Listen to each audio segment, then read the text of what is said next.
Alors, moi, je vais vous parler donc d'une étude qui a concerné des questions liées au genre, puisqu'on s'est intéressé au rôle et à la place jouée par des agricultrices dans l'initiation de transition agroécologique et ce que ça avait pu transformer au niveau de leur travail par l'étude du cas concret du groupe femmes des CIVAM de Loire-Atlantique que j'ai la chance d'accompagner depuis fin 2013. Donc très rapidement, ce groupe, en fait, il a été initié par deux agricultrices à l'aube de leurs 40 ans, suite à une reconversion professionnelle, l'une sur la ferme familiale avec son frère et l'autre non issue du milieu agricole et s'installant avec un tiers. Toutes deux, elles étaient en élevage laitier bio. Et c'est comme ça que le groupe a démarré avec une quinzaine d'éleveuses. Une bonne moitié d'entre elles étaient devenues agricultrices par le mariage, avec une décision d'installation autour du calendrier familial. Elles étaient issues ou non du milieu agricole. Et il y avait une grande diversité d'âge, ça allait de 28 à 59 ans, origine agricole, rurale ou non, parcours initiaux divers avec niveau BEP jusqu'à Bac plus 5 et des brouettes. Leur point commun au démarrage, c'était de ne pas se sentir reconnues et légitimes en tant que professionnelles de l'agriculture, par elles-mêmes, sur la ferme par leurs associés, et dans le milieu agricole en général, les différents interlocuteurs et interlocutrices qu'elles pouvaient avoir. Donc, depuis fin 2013, le groupe Femmes a accueilli et accompagné en modalité de non-mixité choisie, donc c'est entre agricultrices, 44 agricultrices. Donc, on va se baser sur ce cas concret parce qu'en fait, il s'est produit des choses inattendues. C'est-à-dire qu'il y a eu des changements de système qui se sont opérés, portés par plusieurs agricultrices du groupe au sein de leur ferme. Et ce n'était pas l'objet du travail au départ dans le collectif. Et pourtant, c'est ce que ça a produit dans plusieurs situations. Alors, ça nous a interrogés et du coup, on a mené cette étude dans le cadre de Transae. On s'y est penché à 3 personnes, donc moi-même, Xavier Coquille, que vous avez entendu ce matin, et on a été appuyé par Alexis Annès, qui est sociologue spécialiste du genre au niveau de l'école d'agronomie de Purpan et en lien avec le CNRS. Donc, on s'est posé 3 questions principales, qui étaient de savoir quel est le rôle qu'avaient joué les agricultrices dans leur ferme pour initier ce changement de système. On avait l'impression, moi j'avais l'impression en tant qu'animatrice qu'elle en était à l'origine, mais on voulait préciser ses modalités et vérifier si c'était juste un ressenti ou si ça correspondait à des faits qu'on pouvait qualifier. On s'est interrogé du coup sur les modalités de leur émancipation au sein de leur ferme. Qu'est-ce qui a permis qu'elles incitent à faire bouger le système et la manière la stratégie globale d'orientation de la ferme. Et du coup, en quoi la participation à un groupe professionnel féminin a pu contribuer à transformer leur travail et leur ferme et à être ressource dans ce processus. Donc, pour ça, on a mené des entretiens auprès de 5 agricultrices du groupe. Donc 3 qui, quand elles sont arrivées, étaient dans des systèmes classiques conventionnels basés en élevage bovin-lait, basés sur du maïs, beaucoup de maïs, la maximisation du volume à produire et l'emploi de beaucoup d'intrants avec une orientation vers l'agrandissement perpétuel de la structure. Et puis 2 autres agricultrices, une qui était une des fondatrices et qui est toujours dans le groupe, qui elle était déjà installée, qui s'est installée dans un système qui était déjà herbagé, et une autre qui s'est installée aussi dans un système qui était déjà herbagé, mais qui a eu un parcours différent puisqu'elle a mis en place un atelier de transfo. Et puis, on s'est amusé aussi à décrypter le dispositif d'accompagnement. Donc, Xavier Coquille et Alexis se sont amusés à dépioter tous les comptes rendus, toutes les prises de notes et tous les échanges qu'il y avait eu depuis 2013. Et comme je suis un peu une zinzin de la capitalisation, ils ont plongé dans les boîtes d'archives. Ça les a bien... Enfin, voilà. Et donc, on a mis tout ça au croisement de 3 cadres d'analyse. L'approche travail telle qu'on l'a prise dans Transae, les questions de genre et d'empowerment, et puis les transformations des mondes professionnels. Et voilà. Du coup, on va partir de la chronique du groupe Femmes pour parler de la dynamique collective, puisqu'on a senti à la suite donc, des entretiens, de l'étude des documents, des échanges divers qu'on a eus et en s'appuyant sur de la bibliographie, que ça avait été, cette dynamique collective, en fait, elle témoignait aussi de l'émancipation des agricultrices qui composaient le groupe. Donc, on a travaillé plutôt sur les aspects de communication au départ, pour gagner en compétences, pour pouvoir mieux dialoguer avec ses associés, mieux faire passer ses besoins, ses difficultés, résoudre des problèmes ensemble. En partant de le verbatim que je vous propose là illustre assez bien. C'est à nous de faire notre place dans cette activité en comprenant les hommes avec lesquels nous travaillons et en tentant de les faire évoluer.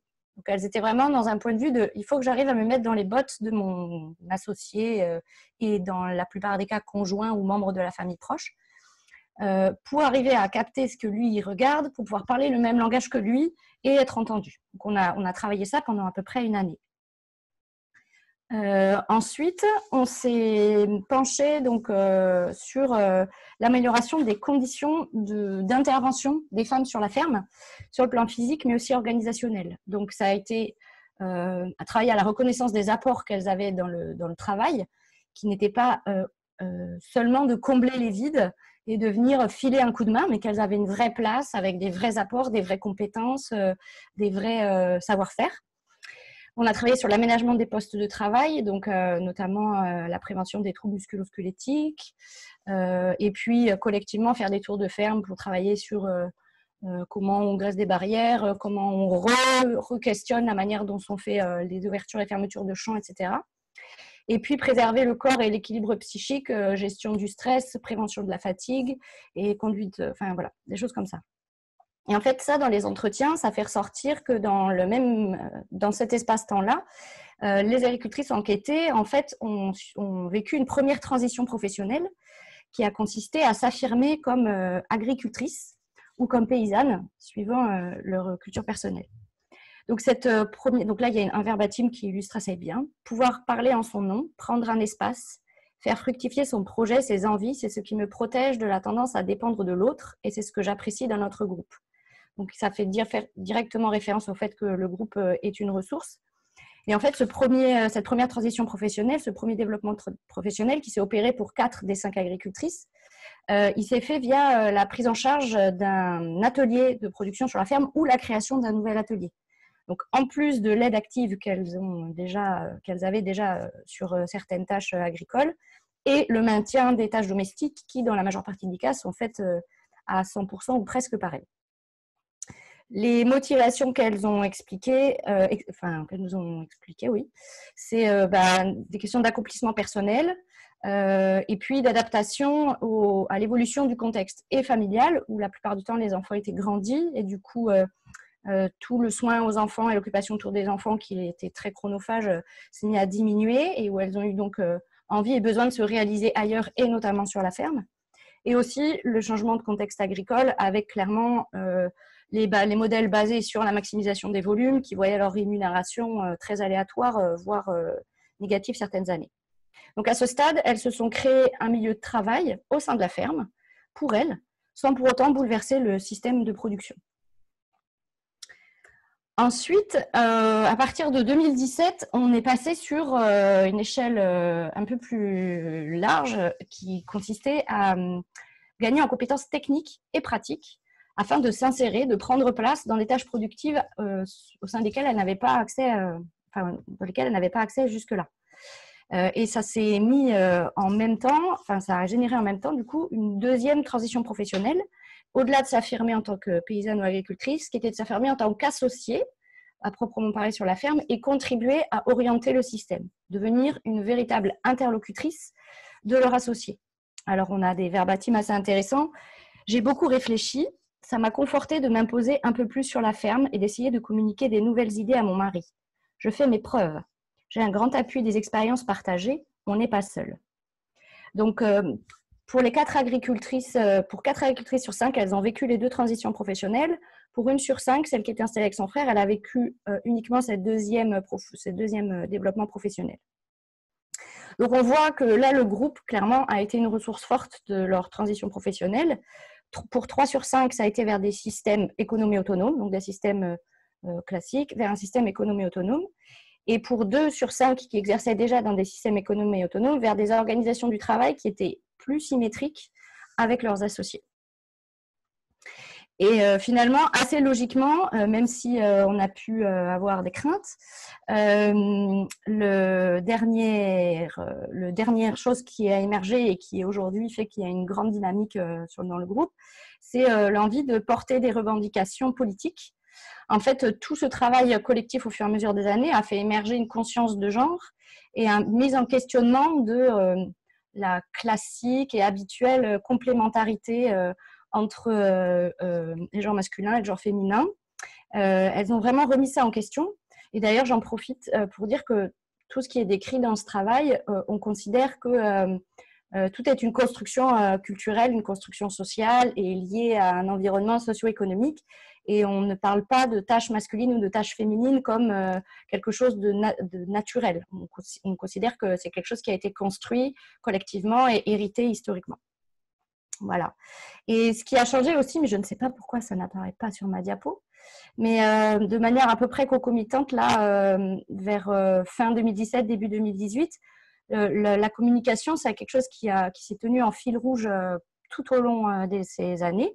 Mais il y a eu un changement de postulat à partir de cette période-là où on était plus sur de l'approche coopérative sur la manière de prendre des décisions, sur la manière d'organiser le travail, où là, elles n'étaient plus dans le point du départ qui était je me mets dans les bottes de mon associé masculin pour essayer d'avoir son regard, pour essayer de comprendre son point de vue, et c'est je me dote d'outils pour essayer d'entendre son point de vue, mais qu'il entende aussi le mien et qu'on arrive à croiser nos regards et à réfléchir et à prendre des décisions ensemble. Et donc tout ça a abouti notamment en octobre 2019 à l'organisation d'un grand événement à la ferme qui s'appelait Femmes en ferme, dans une ferme, où on a été très positivement surprise d'accueillir 300 personnes de tous âges, avec une grande mixité femmes et hommes, pour parler justement de revendications, de difficultés, de réussite, de leur amour du métier aussi et de comment l'émancipation des agricultrices était quelque chose de positif pour tous et toutes. Du coup, l'impulsion de la transition agroécologique, ça s'est fait sur la motivation initiale du care. Alors, le care, c'est le prendre soin. C'est quelque chose qui est très associé au genre féminin aujourd'hui. Bon, on le voit bien là, avec le contexte de la crise du Covid. Je sais pas, c'est 90 ou 95% des métiers du soin, infirmières, aides-soignantes, etc., qui sont occupés par des femmes. Eh bien, l'initiation d'une transition agroécologique dans les fermes, c'est dans cette même culture-là que ça s'est opéré. Les premières motivations, c'était de prendre soin de leur mari et de prendre soin d'elles-mêmes via la réduction du volume de travail et la réduction des risques, notamment liés à l'usage des phytos. Prendre soin des animaux en ne les soumettant plus à des pratiques qui leur paraissaient contre-naturelles et violentes pour les animaux. Donc, il y a un verbatim, là je ne vais pas vous le lire pour ne pas dépasser trop du temps, mais où l'agricultrice nous explique qu'en élevage de veaux laitiers, en fait, elle avait vraiment l'impression de ne pas prendre soin de ses animaux et que c'était très difficile pour elle parce que ça n'avait aucun sens de traiter des animaux de cette manière-là. Et enfin, du coup, de mettre en place un système plus économe et plus rentable pour assurer sereinement le revenu de la famille avec vraiment une préoccupation majeure autour de comment je peux donner à mes enfants et à ma vie de famille des revenus suffisants pour avoir des vacances, des loisirs, payer les études correctement, etc. Donc, on voit bien que la transition agroécologique, c'est un défi de taille de manière générale pour l'ensemble de la profession, mais pour les agricultrices d'autant plus parce qu'elles doivent gagner en crédibilité par le travail comme première étape. Et en deuxième étape, une fois qu'elles ont leur point de vue, elles doivent être en capacité d'initier et d'accompagner aussi les transitions professionnelles de leurs associés, conjoints ou frères. Dans ce cadre-là, le groupe Femmes 44 a fait vraiment ressources. Au-delà de rompre l'isolement et de partager des expériences et acquérir des compétences techniques, ça a surtout permis de cultiver le pouvoir avec. Donc le pouvoir avec, c'est cette chose d'acquérir du pouvoir au travers des liens qu'elles puissent établir avec d'autres femmes au sein d'autres organisations agricoles, d'autres réseaux, d'autres manières de faire. Donc, par exemple, il y en a une qui nous dit « J'ai réalisé que j'avais un rôle de bouche-trou. Ce genre de questions, je ne me les étais pas posées. Le groupe constitue un lieu d'expression qui permet de dire les choses une première fois et donne la force d'en parler ensuite avec les bonnes personnes. » Donc, le pouvoir avec génère aussi du pouvoir de, c'est-à-dire un pouvoir de s'affirmer, un pouvoir d'acquérir une capacité d'action. Et ça a des bénéfices psychosociaux très clairs et évidents. Toutes les agricultrices qu'on a enquêtées ont affirmé que, clairement, elles étaient beaucoup mieux dans leur ferme, elles étaient beaucoup mieux dans leur botte d'agricultrice et dans leur collectif de travail. notamment parce qu'il y a de la reconnaissance, une visibilisation, une légitimation et une remise de sens dans le système dans lequel elles travaillent. Du coup, pour conclure, les agricultrices sont-elles des actrices du changement? Cette petite étude m'invite à répondre assez franchement oui.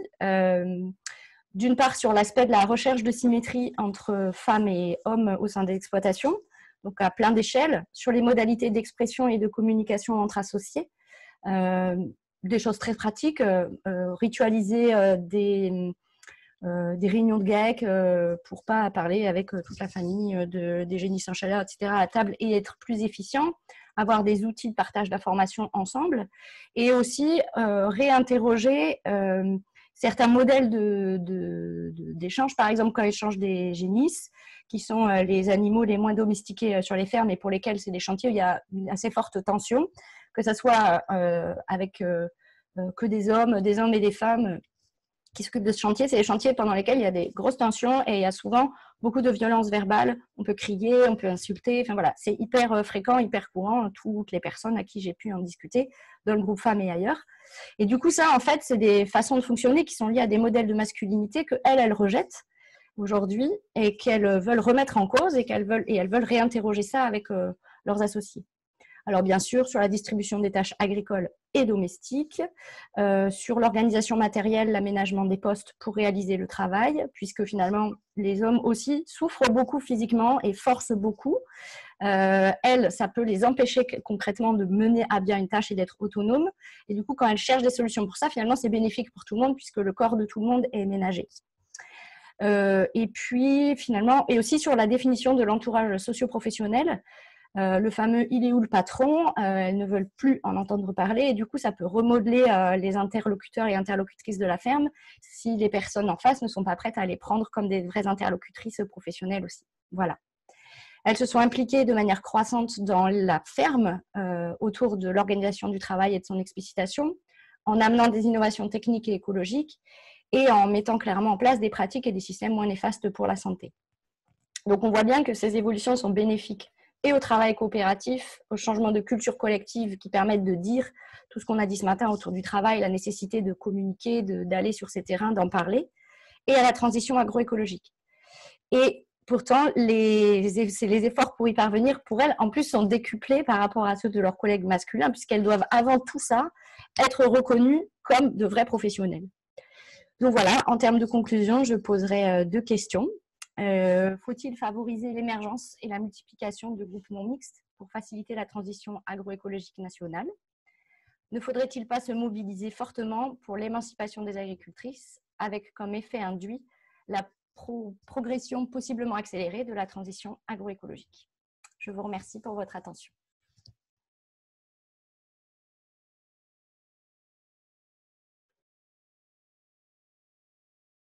Je n'entends plus rien. Merci, Émilie. Excuse-moi, c'est moi qui ai eu du mal à rétablir mon son là. Et là, peut-être qu'on peut voir s'il y a des questions qui te sont posées à toi. Peut-être Didier. Et puis peut-être on verra aussi s'il y a des réponses aux questions que tu poses dans un deuxième temps. Oui, une première premier commentaire, merci, c'est brillant. Et une première question, c'est y a-t-il des travaux scientifiques qui mettraient en avant la plus forte sensibilité des femmes agricultrices à la qualité de vie au travail? Donc, Emmanuel Béguin, donc de l'IDE. Alors, du coup, nous, on s'est appuyé sur une base biblio assez dense parce que ça commence enfin un peu à émerger ça. C'est toujours cette notion du care, en fait. Il y a dans la culture collective que nous partageons tous, les femmes, on est quand même vachement éduquées autour de prendre soin de l'autre, prendre soin de la famille. Et donc, ça génère une manière de se vivre dans le monde, d'être au monde, où clairement, on est plus enclin à partager, à s'interroger sur le bien-être de soi-même et des individus qui nous entourent, et aussi de la nature. Notamment dans le cadre de la transition agroécologique où les sensibilités environnementales sont aujourd'hui très facilement portées par les femmes. Plus facilement portées, disons, que par les hommes. Et ça, oui, il y a des chercheurs qui l'ont montré. Si vous voulez des références, je pourrais vous en donner. Voilà. Autre question d'Innocent Pambou, de la Chambre d'agriculture Pile-la-Loire, je crois. Comment, dans le cas de ce groupe de femmes, la question de la composante travail s'est-elle retrouvée comme centrale dans la transition vers l'agroécologie? Alors, c'est une bonne question. En fait, moi, c'est Xavier et Jean-Marie qui, quand on a été à la 3e version du projet Transae en écriture, puisque voilà, ça a mis du temps, comme le disait Xavier tout à l'heure, en se penchant sur le problématique travail, tout ça, et en connaissant un petit peu ce qu'on faisait dans le groupe femmes, parce que moi, j'avoue que je m'éclate tellement avec ce groupe et on fait des choses tellement géniales que j'avais un peu tendance à en parler à plein de gens. Et du coup, en fait, on a réalisé que tout ce qu'on avait travaillé dans le groupe femmes, qui pouvait être qualifié par d'autres par des discussions de bonnes femmes avec de la dépréciation et du jugement, en fait, clairement, on allait sur le travail puisqu'on s'interrogeait excessivement et sur le faire et sur les effets sur l'entreprise et sur les personnes. Et du coup, on s'est dit que ça avait toute légitimité à être au centre de Transae, d'autant qu'elles étaient porteuses de transition agroécologique pour certaines. Et justement, la question que vous posez, là, il y a quelques éléments de réponse dans la présentation que je viens de faire, parce qu'on avait des intuitions, mais on n'avait pas de certitude. Et c'est pour ça qu'on a eu la chance d'avoir le temps dans Transae de pouvoir creuser ça plus avant. Je ne sais pas si ça répond bien.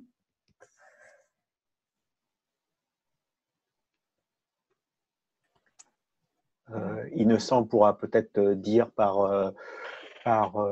mail, par chat, si ça a bien répondu à sa question. Et peut-être Didier, voir si tu as autre chose, collecter autre chose. Non, à part d'autres commentaires laudatifs, études passionnantes à renouveler. D'accord. On confirme que la réponse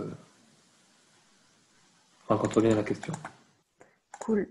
Et du coup, j'en profite rapidement pour dire que là, on a dans les tuyaux, on prépare, grâce à l'appui de la Fondation Good Planet et puis de Réseau Civam, un document pour transmettre l'expérience du groupe 44 avec des outils et méthodes et des éléments de réflexion, à la fois pour les agriculteurs et agricultrices, pour s'emparer de la thématique, se questionner autour de ça, parce que ce n'est pas toujours évident d'initier des collectifs non mixtes, ça peut interroger, voire faire peur. Et des outils et méthodes pour les accompagnants, accompagnantes, pour faire émerger, démarrer, développer un groupe non mixte. Voilà. Une question est arrivée de Gabriel Dianou du CFSI. Comment est perçu ce groupe par l'entourage de ces femmes? Le caractère non mixte a-t-il été questionné? Merci pour cette question. Oui, le caractère non mixte a été clairement questionné. Au niveau des CIVAM, on fonctionne de manière ascendante. Donc, à partir du moment où un collectif d'agriculteurs et d'agricultrices ont un projet et que c'est dans les lignes du projet associatif et des valeurs de l'association, le conseil d'administration soutient toujours l'initiative. On est un centre d'initiative. Et donc là, en l'occurrence, c'est venu d'adhérentes. Et donc, le CA a dit OK, même si, honnêtement, on ne comprend pas hyper bien ce besoin-là. Aussi bien agriculteurs hommes que administrateurs hommes que administratrices femmes. Au départ, ça les a interpellés, ils ne comprenaient pas trop, mais ils ont dit banco, de toute façon, voilà, c'est notre fonctionnement. Et puis, c'était dans une visée aussi d'autonomie des femmes sur leur ferme. Pour autant, on a eu des bruits de campagne dans le réseau et hors du réseau, de gens que ça a clairement fait flipper, avec des trucs du style « c'est très excluant, vous allez faire des divorces, c'est quoi ce MLF rural ?» Donc, au départ, ça n'a pas été hyper évident et elles ont dû écrire des articles pour rassurer les gens et leur dire calmez-vous, on veut juste essayer de trouver une place dans laquelle on se sente mieux. Et en fait, au fur et à mesure des années, outre le fait que ça ait généré des transitions agroécologiques, on a vu dans les fermes que ça avait vraiment généré du mieux-être pour l'ensemble de l'équipe de travail et aussi au niveau privé dans les familles. On a eu des personnes qui sont parties en vacances, qui n'étaient pas parties en vacances depuis 25 ans. On a eu des qualités de dialogue. Alors, ça ne s'est pas fait sans frottement, hein, parce que quand on va plus loin et qu'on dit plus vraiment les choses, il y a des moments où on s'engueule. Mais comme on s'est outillé et que ça s'est fait sur de la durée, dans toutes les situations qu'on a eues, ça a généré vraiment une amélioration de la qualité du dialogue et des relations. aussi bien dans le professionnel que dans le personnel. Voilà, et il y avait une deuxième partie, mais pardon, j'ai du mal à être concise. C'était le caractère non mixte a-t-il été questionné? Et puis après, en fait, on a Réseau Civam qui anime du lien entre des collectifs non mixtes à travers la France, puisqu'il y en a plusieurs qui ont émergé au niveau des Civam, mais pas que, et on a un lien avec d'autres réseaux aussi. Et donc, on a travaillé sur cette question de la non-mixité au départ pour s'éviter ou éviter à d'autres les écueils que ça peut voilà. Donc, ça a été questionné, en effet, mais aujourd'hui, ça ne l'est plus du tout, en tout cas chez nous en Loire-Atlantique. Merci, Émilie. Alors, je vois qu'il y a des questions qui affluent là-bas. Voilà, ça carbure, le standard explose. Quelques questions qui tournent un petit peu autour du même sujet. Je vais essayer de les rassembler autour de l'idée de les groupes, à quand des groupes non mixtes. Est-ce que le travail est-il se poursuivre avec les conjoints associés, donc ces questions vers l'avenir, et plus globalement, dans l'ouverture, a-t-il été envisagé d'approfondir ces travaux avec d'autres réseaux, toujours sur la même thématique, donc, comme les TRAM, GEDA, GDA, etc. Alors, je vais essayer de prendre dans l'ordre. Par rapport aux associés, il y a eu l'idée, à un moment, il y a quelques conjoints, il y en a 2 en fait, qui sont venus me voir par ailleurs lors d'un autre temps, en me disant ça serait quand même bien qu'on parle de tout ça aussi avec nos conjointes et associés, et ou entre agriculteurs pour débrouiller un peu tout ça. Parce qu'en fait, déconstruire les stéréotypes de genre féminin, on ne peut pas le faire sans déconstruire les stéréotypes de genre masculin et de bousculer aussi les codes de la masculinité qui sont quand même hyper prégnants dans le modèle, notamment le modèle agricole dominant, où on est vraiment en domination de la nature et où déconstruire ça, quelque part, c'est aussi un peu déconstruire son identité masculine, donc c'est un vrai mélange très compliqué. Donc, on avait ça dans les tuyaux. Pour le moment, on n'a pas eu ni le temps ni les sous pour le faire, mais peut-être que ça viendra, et je pense qu'on trouvera des agriculteurs, en tout cas, il y en a plusieurs qui font des petits appels, des appels faibles, certes, mais qui disent que oui, ils aimeraient bien aller là-dessus. Voilà.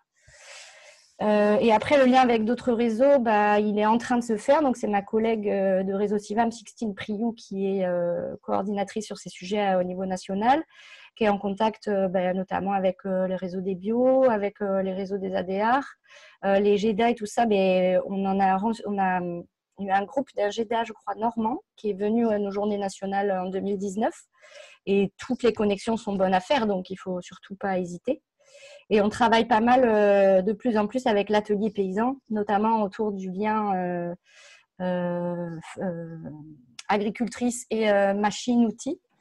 Il y a notamment un projet qui s'appelle la MCDR usagère qui interroge les femmes, les agricultrices, leur lien à ça et des manières de les accompagner au mieux pour faciliter l'émergence d'innovations qui leur permettent de travailler dans de meilleures conditions ou de s'approprier des objets d'où elles se tenaient éloignées jusque-là.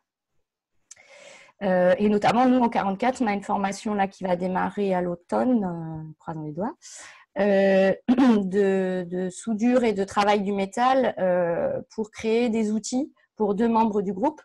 Et ça aurait été totalement impensable il y a quelques années, tellement elles ne se sentaient pas légitimes et prêtes à faire ça. On a des formations conduite de tracteurs aussi en non-mixité qui se remplissent bien, qui fonctionnent bien, et où on a des femmes en première journée qui disent « Moi, j'aime pas le tracteur, mais je viens parce que si mon associé a un souci, il faut que je sois capable d'eux et j'ai envie d'être autonome sur mon atelier. » Et qui, après 2 jours de pratique en non-mixité avec bienveillance et un cadre sécurisant, disent « En fait, j'aime ça, j'ai même envie de faire les travaux des champs. » Donc voilà, il y a plein de beaux signaux. Alors, ce faisant, je crois que tu as répondu à la question de Morgane de l'atelier paysan, qui était justement est-ce qu'il y avait des résultats de votre travail sur le lien entre les femmes et la prise en charge des machines. 2 autres remarques, plus que des questions, de Marie-Christine Legrand de la Chambre régionale de Normandie et d'Emilie Lyon. qui rappelle que des groupes d'agricultrices existent dans d'autres réseaux, notamment en Normandie, et qu'il existe donc beaucoup de similitudes, et qui serait peut-être intéressant de recouper avec les travaux portés par le groupe des femmes paysannes suisses. Voilà, c'est une sorte de mise en relation qui sont suggérées. Merci pour l'info. Et la dernière remarque, Didier, je me permets de la piocher au passage, et qu'effectivement, on peut tous et toutes contribuer à la visibilisation des agricultrices et la mise en valeur des femmes en agriculture, et notamment dans nos manières de parler et d'écrire, et de féminiser un paquet de noms. Ça a l'air de rien, mais en fait, symboliquement, quand on tombe sur un ouvrage qui dit les éleveurs ou les agriculteurs, il y a tout un paquet d'agricultrices qui vont s'y retrouver, et ça va être OK, mais il va y avoir tout un paquet d'entre elles, en fait, qui vont considérer qu'on ne leur parle pas à elles et qui ne vont pas entrer dans le sujet et les informations. Donc, voilà. Merci, Émilie, pour ce rappel sur l'écriture inclusive dont nous discutons souvent. Voilà. Et donc, où on essaie de s'y convertir hein, quand même au niveau du réseau civil. Oui, c'est vrai, c'est vrai. Bon, même si c'est pas parfait toujours. Notre réseau ici, donc je fais passer le message des agriculteurs que j'accompagne. Merci pour votre attention. Merci, Émilie. Peut-être, bon, on reviendra peut-être sur cette intervention-là éventuellement lors de notre temps d'échange, hein, s'il y a des questions qui peuvent remonter après. Et puis peut-être, Émilie, tu vas avoir le temps d'en prendre quelques-unes s'il y en a d'autres qui viennent pendant l'intervention suivante. Okay.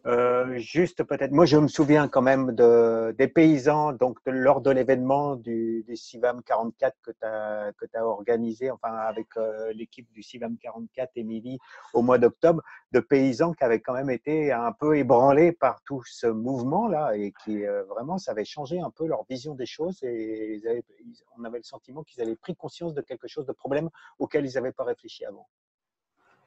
Ça, on le vit vraiment en 44, peut-être plus largement au sein du réseau, il faudrait des témoignages des autres, mais il y a un changement de culture qui s'opère, ouais, clairement. Et sans douleur ou presque, donc c'est pas mal.